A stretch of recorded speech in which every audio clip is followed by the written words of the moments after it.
Inflation's a killer. The cost of everything is going up, the cost of lending. What are we going to do in the future? How do I recession-proof and inflation-proof my income? Insurance agents sell annuities to try to protect income. But are they really protecting against rampant inflation? We haven't seen anything. Finding the advisors and finding the clients that are solely focused on retirement income versus leaving a legacy. Stress test your situation. What's your downside max? Loss limit. Let's play within those rules. Question everything. Trust, but verify. This is what we bring to the table for our clients. How do we help people live their best lives while living our best lives? Yep. It's onward and upward from here. And, the big takeaways is, so the big talk right now is about inflation. We got the Federal Reserve. We've got them screwing around with interest rates. We've got the government meddling in the stock market now by buying up shares of publicly traded companies. We've got quantitative tapering and quantitative easing and all this money manipulation stuff. And prices are up and everything's really expensive. So what do people do? They stop spending. They stop spending because they start running out of money. Income. Inflation's a killer. Discretionary spending is down in the concert industry. We were just talking to our agent Adam about a couple weeks ago.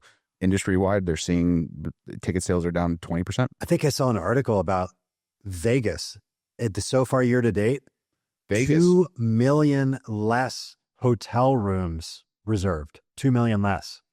It's a lot. So that affects. You start seeing that bottom creep up, and then, well, here's the other thing. I was sitting on the plane. We were going to a show, Floyd Nation show, and I got a really killer deal on sitting a first class on Frontier, which is an extra 2 inches of leg room for like $22. So it's awesome. I won't spend any more than that for that. But the guy I sat next to, he owns a major gold pawn shop. And we got into a really interesting discussion because, I had a gold coin in my pocket and I pulled it out and I flipped it on his table. And I'm like, oh yeah, let's have a talk about this. He's like, what do you do? I'm like, okay, let's talk about this. He said to me that right now, and this is, this was in September of 25. Okay.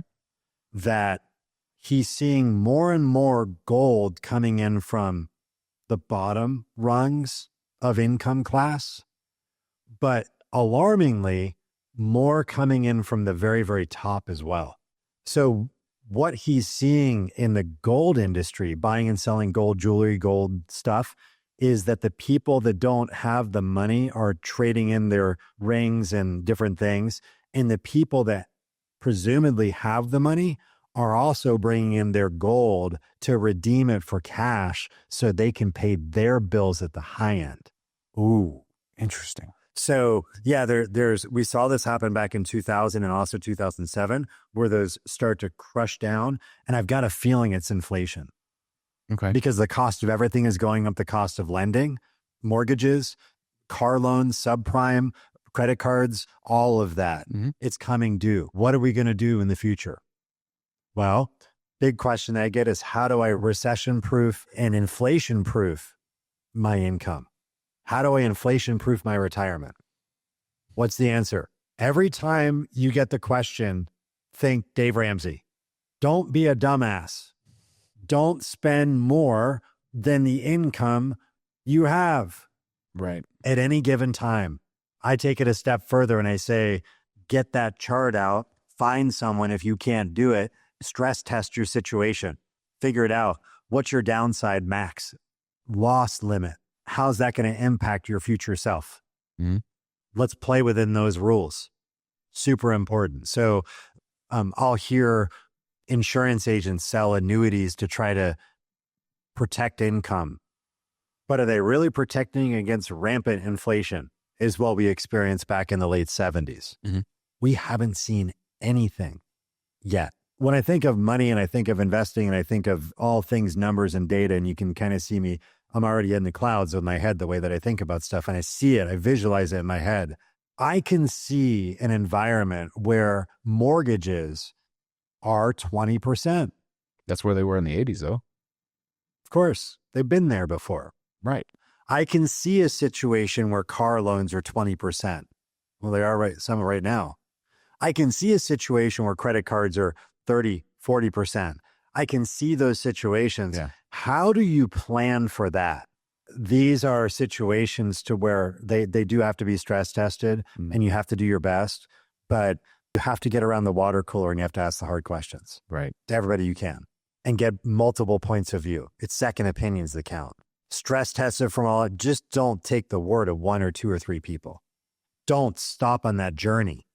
Journey's never going to end. Mm-hmm. Every day's a new day. Yep. Every day's a fresh start. Mm-hmm. What happened yesterday doesn't matter. Right. Because the performance you made last year doesn't matter. Yesterday's performance doesn't matter. It's what happens tomorrow and the next day and the next day until the day we drop dead. Today's financial plan isn't going to matter tomorrow because things change. So the whole thing we were talking, volatility in the stock markets can wreak havoc on income. Yep. Because from the advisor's end, unless our income is protected, maybe by a government pension, there are no guarantees in life, as the good old boy said, except for death and taxes. Taxes, which, by the way, taxes. There's two different thought processes with taxes. There's the let's look at my retirement from a planning for taxes first. To minimize taxes. I hear this a lot. Zero tax. Right. And then there's the thought process of I'm going to put myself into a situation where I owe more taxes because by doing so, I've made more money. So our goal as a money management firm, our goal, we're not tax professionals. We're not lawyers. We're not CPAs. We're not accountants. Our goal is to maximize our clients' taxes. Why?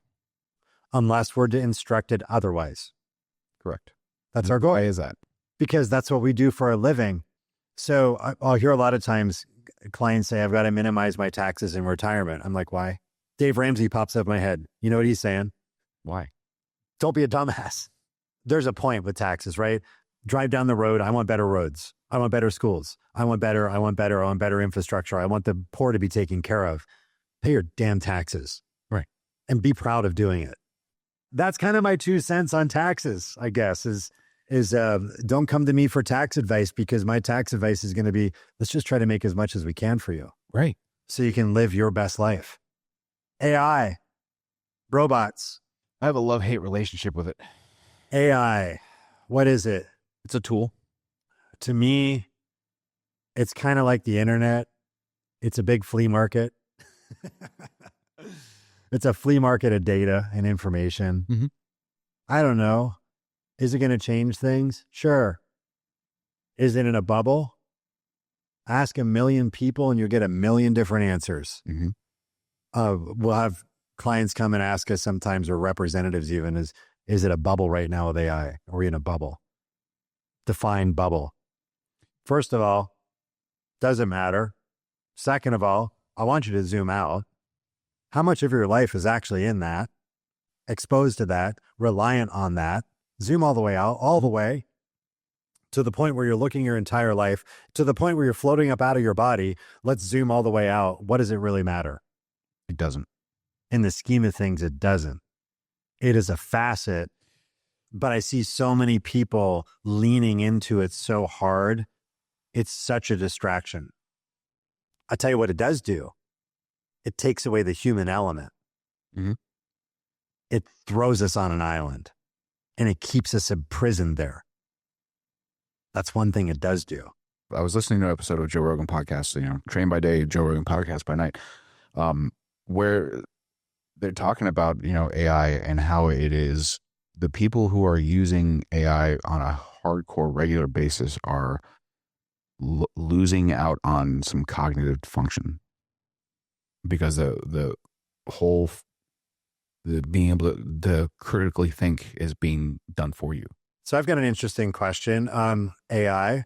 If I rely on you 100% for all decision-making processes, is there a chance that I could lose connection with other people, putting myself on an island and kind of like, I don't know, becoming less human? That's a really thoughtful question, and I'm glad you asked it. It's definitely possible that if you rely completely on an AI for every decision, you might start to feel a little bit disconnected from your own instincts and the human interactions that come with hashing things out with others. After all, a lot of what makes us feel connected and, human is the back and forth of sharing ideas, debating stuff, and making decisions with other people. Now, that doesn't mean you can't lean on an AI as a helpful tool, because that's what I'm here for. But it's probably good to keep a balance. Use me for support and ideas, but also keep those human conversations going. So you're telling me that if I rely on you more and more, then basically I'm going to be a robot just like you. Well, I wouldn't go that far. I'm definitely not trying to turn you into a robot. Oh, so now you're talking about job security for yourself then, right? You caught me. There it is. Right on. At the end of the day, it's just this whole AI talk to me. Yes, it's going to change things. Anything's going to change things. It's a massive disruptor. Yeah. It's an Encyclopedia Britannica that just happens to be able to talk back. Yeah. And make really fast communications and very fast things. We all have to just focus back on that connection. Mm-hmm. I don't want to be in a robot club. I want to be in a group of like-minded people talking about like-minded things that are unique, that change, that evolve. And I know that those systems don't. And that want to get together and race go-karts and shoot machine guns. Exactly. So the stock market keeps going up and up and up and up. Yes. And there's a lot of support from the government. There's a lot of support from investors. There's this presumed AI bubble. So gold keeps going up in value. Support from the government. Yeah. Monetary support, fiscal support. There's a lot how of is things it how is it different this time than in 2009? It doesn't even matter. Zoom out. Let's zoom all the big picture out, all the way out. Valuations are near record high. Yes. Schiller P ratio, kind of the big end of October, we were 41 point something. And it's just zoom out all the way. Doesn't matter where you look, bubble after bubble after bubble, call it whatever you want. Say, oh, this time's different. The market historically is expensive. Question is, when do I sell it and go to cash? You're going to get a number of varying opinions on that, from the you never want to sell anything ever to cash to if you're already asking that question, you should have done it yesterday. I get a lot of questions within Portfolio Medics, like, as you're managing money, do you ever consider selling to cash? And I say, well, it depends on the philosophy that we're following. Right. So if we're more of that structured buy and hold style, the answer is no, that's not part of the philosophy. Right. If we're a different style where our philosophy says, let's shift along with the markets and we're looking more at the potential loss because of a retirement income, it's possible. But when is that time that we'd shift the cash if we were to? And the answer is, it depends. It depends. And what I think is important to notate here is, because I've gotten this question before from potential reps and clients, who makes that decision?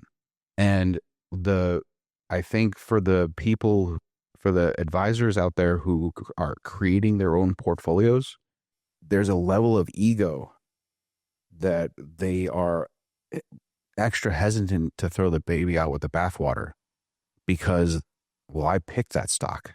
I picked this holding. I did the research. To me, the answer is pretty simple. It's when the losses start to exceed a point that starts to disrupt your lifestyle. Right. It's a classic scenario. And it's everyone's different on that number. Emotionally, financially, when it starts to impact you and you start to lose sleep at night, this is where professional management comes in handy. Yes. And to be able, it's not that it's going to be right or wrong or good or bad or at the right spot at the right time, but at least there's a second set of eyeballs on it. But the question is, when to hold cash it depends. It depends on every individual situation. What I feel is really important is more of the philosophical meaning of what's the best way to invest for an individual. And the other answer is, it depends. Mm-hmm. What is the philosophy? Now I get to ask a whole list of questions to try to figure out which philosophy best suits the individual. You remember that conversation we had about my aunt and uncle? This is like a year ago when my aunt was wanting to add in some extra Microsoft stock. That's where my uncle comes from. He's, spent majority of, I think, 90s through the 2000s working as a high up guy at Microsoft. The question that you posed to me when I brought the question to you, and they're not clients of mine yet, was what's the plan for it? And based off of the conversation I had with them, they're still in collection phase.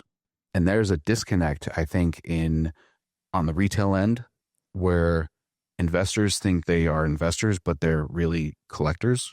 Yeah. And there are a whole group of professionals who have been browbeat and brought up through a system that is focused on keeping people as collectors, thinking they're investors. Well, there's a certain part of the industry that relies on that. You know, they without being fully invested at all times, they wouldn't make any money at all. So why we want to take the profits instead of giving it to the banks? You know, it's a difference of philosophy, but it's a matter of standing back and taking a look at the bigger picture and seeing what's the most important thing for that individual situation, for filter out all the rest of the noise. Right. Because somebody who is wanting to retire in, the timeline horizon, your mother's timeline versus mine, or someone who's just starting out, 17, 18 years old in life. So think about the prospect you just told me about and apply the reasoning and say, knock off 40% losses because of a stock market decline. How does it impact them financially and emotionally? Oh, it'd be devastating. What about 30? Still devastating. What about 20? So on 50, and it's well, I mean, so I did the calculations based off of, what he was saying his firm was charging and everything. On 15 million of AUM, I know what, if we were charging 1%, there would be on 15 million, you got 150 million. We're paying out 80% of that to our reps. Right. Because we operate lean and mean, and it's how we operate and do business. And I know, and I understand and I respect that there are other firms that operate on a more bloated scale because they're doing that one-stop shop of supplying the leads, because there's infrastructure needed for that, and there's people's salaries, there's lives that are involved with that, there's overhead. We understand that, more so than ever with our daily costs associated with a Floyd Nation gig. When this guy, he's got 15 million in AUM, it's 35,000 in revenue. Now cut 40% of that. Yeah, you can't put food on the table at that point as any profession whatsoever. No. So it's, if we were to pull the Google map and pull it back from, all right, my clients, our clients are majority reps. How do we help them with this next upcoming correction where there's a possibility, what is the downside to the S&P?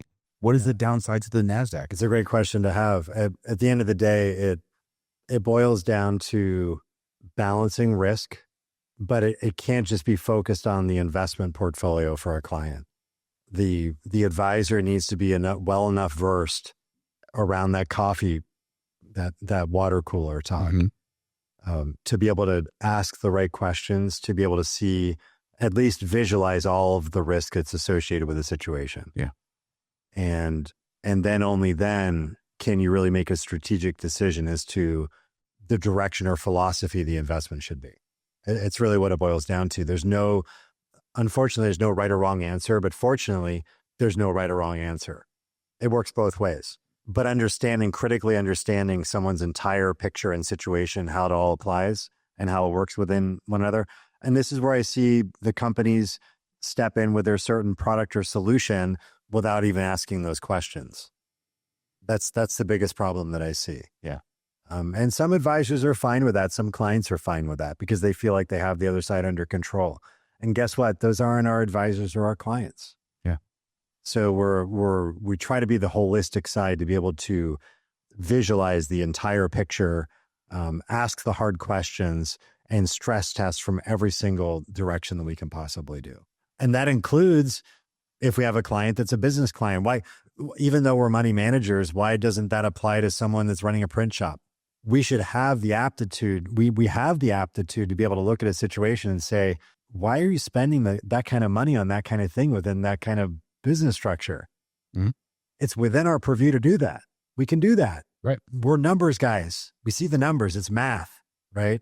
So yeah, there's definitely holistic view that I think is super critical, which leads me into the finding the advisors and finding the clients that are solely focused on retirement income versus leaving a legacy. Okay. Because there are two dramatically different mindsets to this. There's income building, but there's legacy building as well.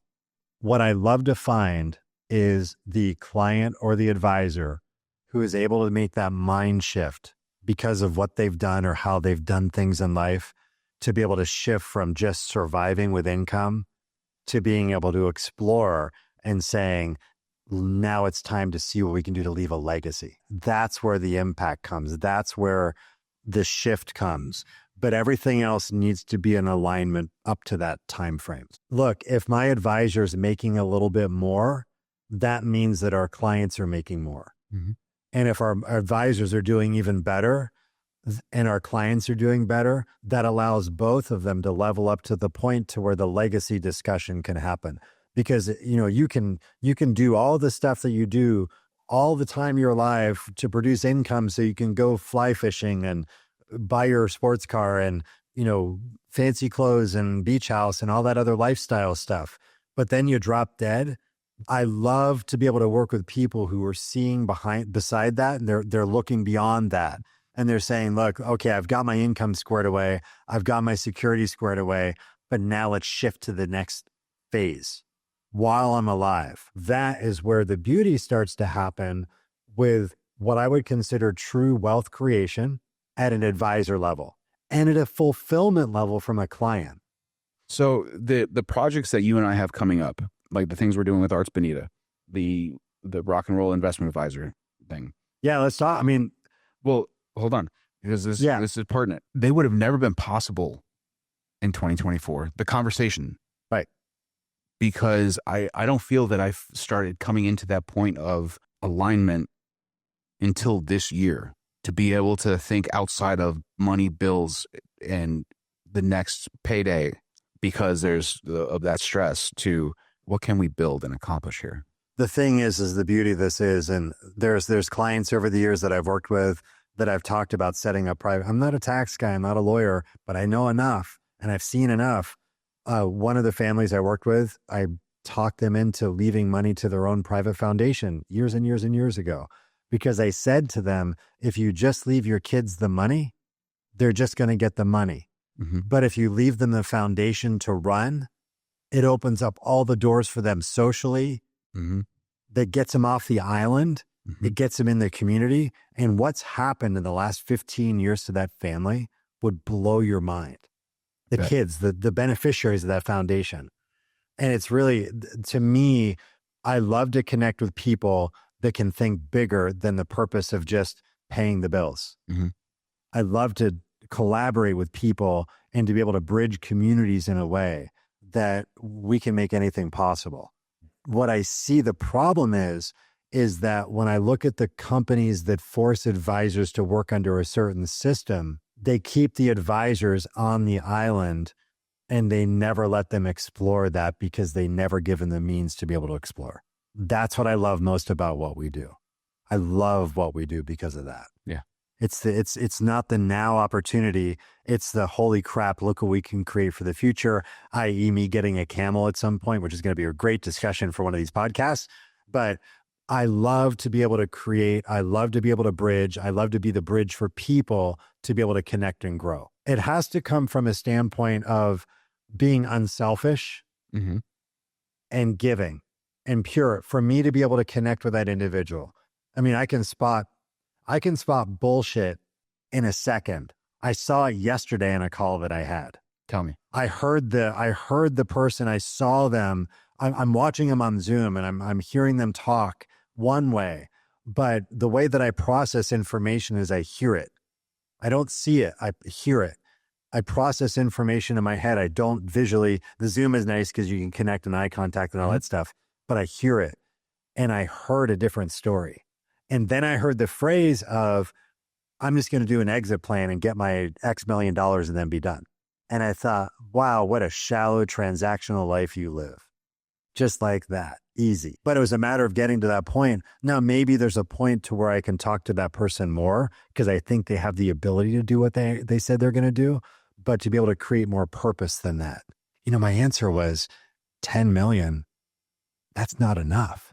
To which they responded, And I saw the wheels start to spin a little. I'm like, there's a glimmer of hope here. But what I love to do is be able to bridge and be able to, and this is what we're going to do locally. We're going to start locally with our projects. We're going to build these bridges. We're going to build these bridges. Yep. And I want to help everyone else build those bridges in their own communities. Well, it's starting here, but I don't think we've released it yet, but we've got other projects, in other areas of the U.S. That will be heading up and released. And we've got the Detroit Music Collective. that was the next one. City of Detroit, big deal. Yep. Has nothing to do with Portfolio Medics, but Portfolio Medics funded it. Yes. And it's going to make the difference in the lives of so many musicians and professionals in the entire metro area of Detroit. Correct. Can't wait till that rolls out. Amazing team. Yeah. So, and seeing what's happened with that project in different aspects in different parts of the U.S., it got my mind thinking of what can we build? I think actually I've always had that what can we build thought process and mindset, but it wasn't until we met in 2017 where I had somebody come in as a mentor that was able to say, let's just take away all the things and let them do. But the thing is I want to build it with people who are like-minded, and I want to build it in a community that gets behind it and rallies behind it. You can't do it yourself. Right. You have to have the support. You have to have the community to do it. There's a line in a Dave Matthews song, "Don't drink the water. There's blood in the water." So it's, thank you, because you've helped me to get to that point. It's going to be an amazing journey. We're far from over. Yeah. So, yeah. 100%. Craziness. Yeah. I'm going to talk a little bit about Rock and Roll Investment Advisors. Sweet. What do we have going on? All right. So Rock and Roll Investment Advisors. What is it? That is an idea and a concept of, we have this amazing group of people with Floyd Nation. Floyd Nation, that's our Pink Floyd tribute band. Yes. National touring act, signed by Paradise Artists out of California. And did $1 million in ticket sales our first year, which we're really proud of. Yep. And it's going to be amazing this year, coming up to in 26. Yes. A lot of great things happening. A lot of great things in the works. A lot of great things already coming out and going. But it's not enough to connect with community. You know what I felt about, what I feel about Floyd Nation? I love it, but it's a niche. How many people love Pink Floyd? A lot. But how many compared to rock and roll? If we can make maximum impact in our own community, then why not take our guys and gals from Floyd Nation who are just as passionate about this as we are, music, entertaining, community. And connecting. And helping. And weaponize it into a way where we can connect bigger with music that spans more people. We have a band that can do more than just Pink Floyd. Oh, yeah. So we are looking to bring the party. And we have a limited number of dates that we will select throughout 2026 that we would like to connect with you. And we're going to raise a ton of money for our local nonprofits. We're going to build that performing arts hall. Yes. We're going to be a big key of that for sure. And it's going to be amazing. And we couldn't do any of this if we didn't start small 20 years ago. Couldn't have done it. I never had the thought at 13 years old, in Pembroke Pines, Florida, learning how to play the bass clarinet, that music would take me to where I am now. Yep. Exactly. So it's onward and upward from here. And, the big takeaways is question everything. Yes. Mother, should I trust the life I built? Trust, but verify. Question, enthusiastically question. And if you can't do it, find someone, an advocate that can do it for you. Right. It doesn't matter if you're an advisor or a client, a business owner, whomever. You got to find the advocate. This is what we bring to the table for our clients. Yes. Yeah, it's how do we help people live their best lives while living our best lives. Yep. So Lead by example. That's all we can do, man. Awesome. awesome. It's fun. All right. Next time. I am Jason Collins. And I am John Conrath, and we'll see you next time. Awesome.